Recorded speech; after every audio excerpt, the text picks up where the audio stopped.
Hello everybody, so today I'm going to be talking about and showing you a phonology activity and little game that I would use in my classroom, and hopefully you could use it too, and that hopefully you will, and if you do, I hope your kiddos love it.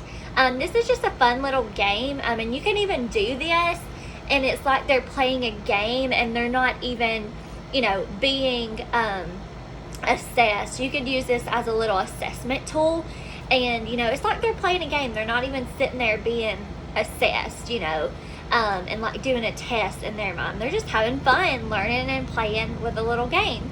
And so as I say, this is going to be a phonology activity, and phonology is all about sounds, what you hear, not the letters themselves, but the sounds that the letters make. Phonology. And this is just a little tip that I kind of just thought of one day. Phonology, that starts with like phonology. And so I was like, that's kind of funny. I could use this to help me remember what phonology means, that it's what you hear, it's sounds that you hear. Because when you're on the phone with somebody, what are you doing? You're listening to what they are saying. You're hearing things. So when I hear phonology, I think of, that's sounds, because it's stuff that I'm hearing. So that's just a little tip. Maybe that'll help you remember what phonology is about, that it's about sounds. So let's jump on in to my little game here.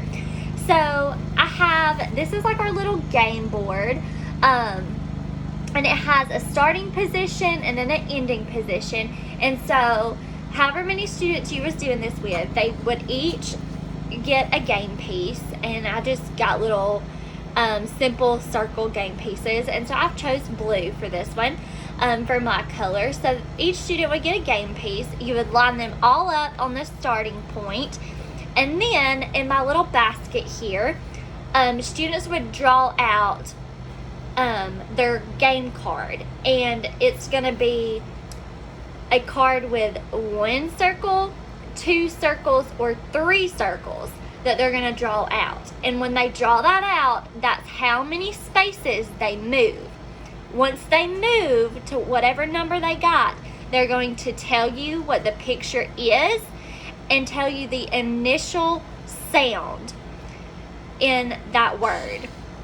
So we would draw out one, mix them up, and we're going to draw one out, and we have one circle. And I know this is about phonology and sounds, but you could also just kind of see when they're picking numbers, have them tell you like, how many circles is on your card? What number is that? That's one circle, so that's the number one. It represents the number one. You can kind of, see if they're recognizing numbers and what that quantity looks like.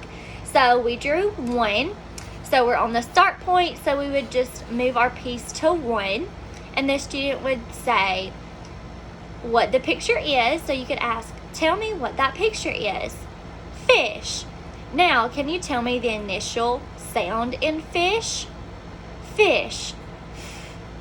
Good. And then you would go to the next student. Or if you just have your one student, you would just keep doing that. And the first one that reached the end point would be the first place winner. Or if you have multiple children, you could do all the way to like first, second, third, however many children you have. You could do little, places like that for winners, and have little, just little small things as a little reward, because you're not only, letting them play a learning game, you're assessing them, and they don't even know that. So you could kind of secretly reward them with like a little pencil, or maybe their favorite snack they get to choose out of a snack bin, or something like that, for when they reach the end, and they don't even know that it's like a little reward for doing such a good job while you're assessing them. So the next student, or that same student, would pick another one. Oh, we have 1, 2, 2 dots. So how many places are you going to move? 2. So this is where we were at. We'll go 1, 2. That's a picture of a kangaroo. Can you tell me the initial sound in kangaroo? And you would just keep doing that until you got to the very end. So I just thought it, is a little game that the students can play. And like I say, you can assess them without them even knowing it. So I hope you enjoyed this, and hopefully you can use it one day.